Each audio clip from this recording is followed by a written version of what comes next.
Hi, my name is Felicity. I'm currently an upcoming sophomore at Stevens Institute of Technology. I am majoring in business and technology at Stevens. Outside of the classroom, I'm also the founder of Dreamers Avenue, which is a social impact project focused on helping undocumented high schoolers through the college application process. And I've also founded Leadelle, which is a platform and community for female student founders to find community and get together. I started coding my junior year of high school. So my school actually didn't have a coding class, but one of the math teachers introduced me to Girls Who Code. So Girls Who Code is a program that helps mostly high school or middle school girls get into coding. And they offer a lot of free coding classes during the summer and the school year. So I joined the Girls Who Code Club at my school. And through there, I started learning game development through Scratch, which is like a coding program for kids where you code through different blocks instead of like actual lines of code. So I started using Scratch. And then after my first year at Girls Who Code at my school, during the summer, I was involved in Girls Who Code's summer immersion program, where I learned a bit about web development. So I was introduced to HTML, CSS, and JavaScript. And through being involved in Girls Who Code, I realized how much I enjoyed coding, which is why I decided to focus on tech in college. So, like right now in college, I've taken a few coding classes, especially in Python and Java, and so far I've been enjoying it.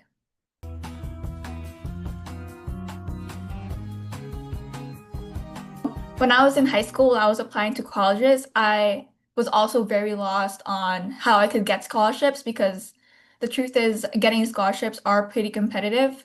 I did apply to a lot of private or outside scholarships.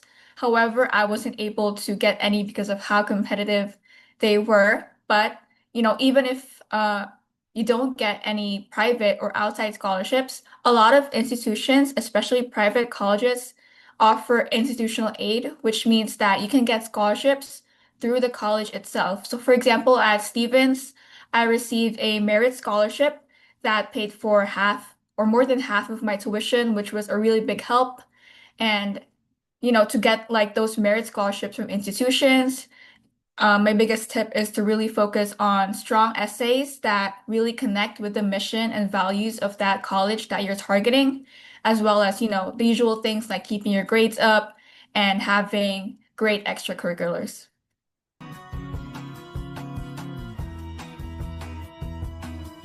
Yes, I'm very excited to talk about Liddell. So, Liddell started from um, Dreamers Avenue, actually. So, while I was founding Dreamers Avenue in its early stages, I was very lost because I have like really big ideas and how I can help others through social impact. But when I was starting, I was very lost. I had no blueprint or roadmap. And like, while there were like many resources online on how to start these social impact projects, it was still very difficult for me to understand them because they weren't really catered towards young audiences or young people who want to start social impact projects. But I use as much resources as I could. I reached out to a lot of people, a lot of mentors, and then a year later, after Dreamers Avenue was founded, I had an idea about Lidl. Like I wanted to help other female student founders who were also interested in founding social impact projects. But, like I said, we didn't really have a roadmap or a blueprint on how to. And through Lidl, I share and create a lot of resources for female student founders. I also have on the platform, we also have this area where we spotlight initiatives founded by these female student founders to help them get more exposure. Because usually when you're a young female student founder, it's very easy to feel like you're not doing enough with your project or it's not worthy of getting exposure or to share it. And I think like Liddell really provides that space for them to feel confident and feel proud of these social impact projects or nonprofits that they're founding. And yeah, basically Liddell was founded from my own experiences founding Dreamers Avenue and my eagerness to help others who have gone through the same things as me and are just as passionate about social impact as I am.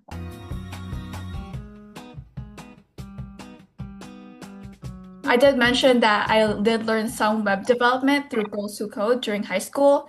And outside of Girls Who Code and through my own time, I did develop more of these web development skills. I use a lot of free resources to learn more about web development, like YouTube. I think Free Code Camp is also a pretty good resource to learn web development. And there's a lot of online courses for web development, and through that, I was really able to learn not just how to make a website, but also how to make it accessible and actually user friendly. And I think that these online platforms made by students are like really great because, as a student, I can understand the experiences of other students. So that's another thing that I use to create Lidl aside from, my general web development skills. And yeah, when I started creating the website, I I was very overwhelmed at first because I was like, oh my gosh, um, I need to have like this platform, then I need to have like this section, then the website needs to do this and that. But it's very easy to get overwhelmed when you create projects or websites, which is why prototyping is a thing. So a prototype is kind of like a mini version or a basic version of your product or website that, it's really helpful because you can get your users to test out your product way faster and you get to learn what your users actually need.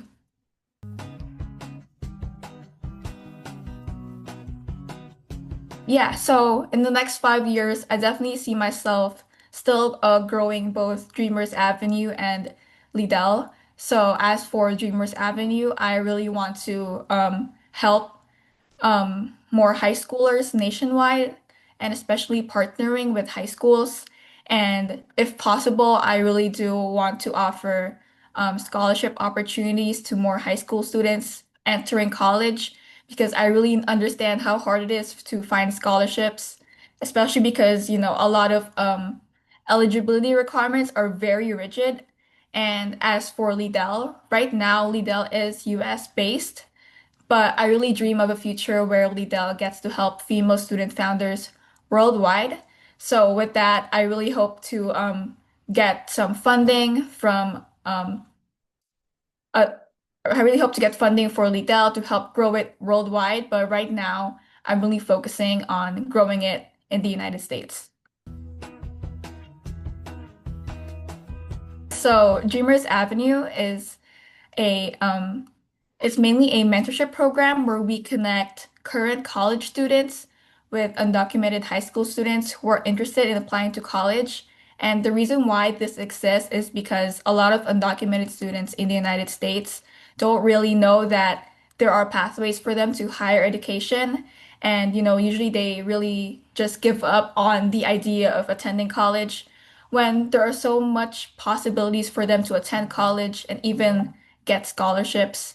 So, which is why we connect these students to mentors to guide them one-on-one through the process. We also offer a lot of resources to these undocumented high school students, such as the scholarship database we have, where we compile scholarships that undocumented high schoolers are eligible for.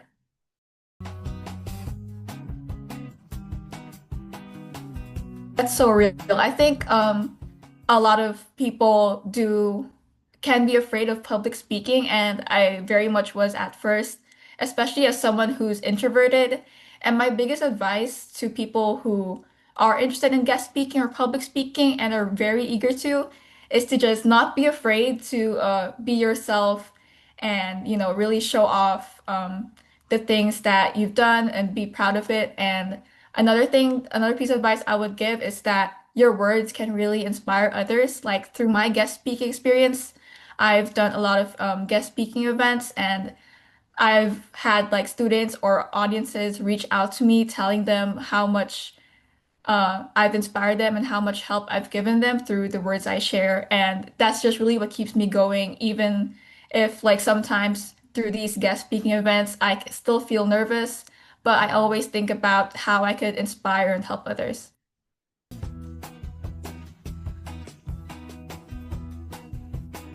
It definitely is a lot of work. Even just being a college student is so time consuming because aside from your classes, you also have your homework and then you have clubs. I'm also still involved in clubs. And then a lot of college students do work part-time, which I also do. So really, my biggest advice for this is just time blocking. Is like, I know everyone says time blocking is like very useful, but I just really think like time blocking, like organizing how much time you want to spend for your classes, for your homework, for your part-time jobs. And of course, another really important thing is setting aside time for rest and relaxation. So, setting up time to hang out with friends, getting enough sleep every night. I think getting physical activity regularly really helps with managing stress levels if you're a very busy person as well.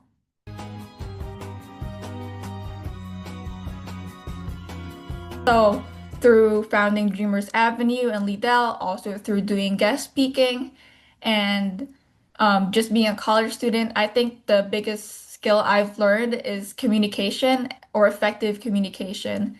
I think that's like so important no matter what field you're in, whether you're in tech or in business. I think effective communication is really can really get you very far.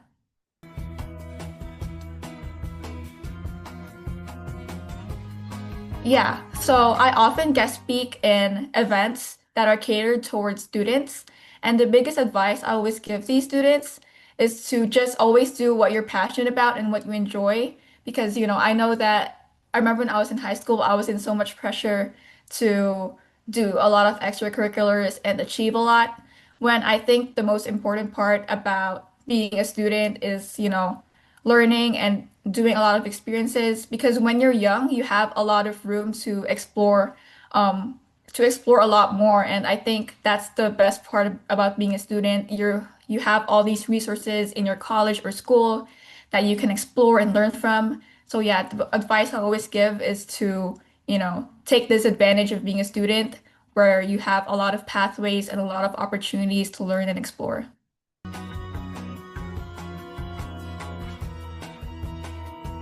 Yeah, so I always tell other people who ask me about Dreamers Avenue and Liddell, I always tell them that the hardest part truly is getting started because when you get started on a passion project, for example, it's very easy to get overwhelmed and think about, how can I make this big or will people actually like my passion project, for example? And, you know, I really always tell them that, getting started is the hardest part, but once you get past getting started, everything just flows into its place.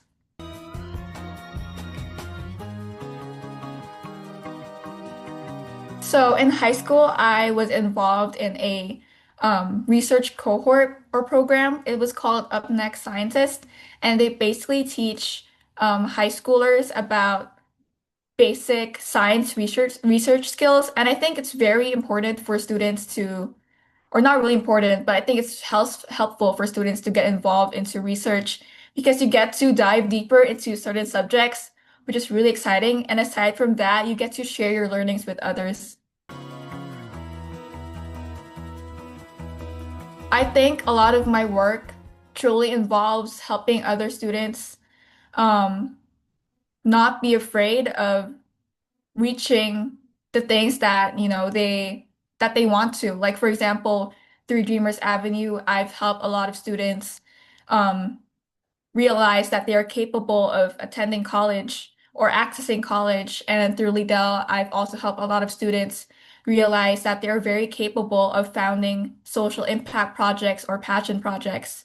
So yeah, I think my work is really, deep into helping students reach their potential. Most impactful thing, I believe. I believe that will be in a part of Dreamers Avenue. So as I mentioned in Dreamers Avenue, we created this scholarship database where undocumented high school or college students can find scholarships they are eligible for because usually a lot of scholarships do require um, a certain citizenship status, which makes it hard for these undocumented students to find scholarships. So, which is why we created a very organized and easy to access and free scholarship database for these students. And so far, we've been able to distribute this scholarship database to over 400 students and educators. So I do want to clarify that I did start off as a CS major in my freshman year.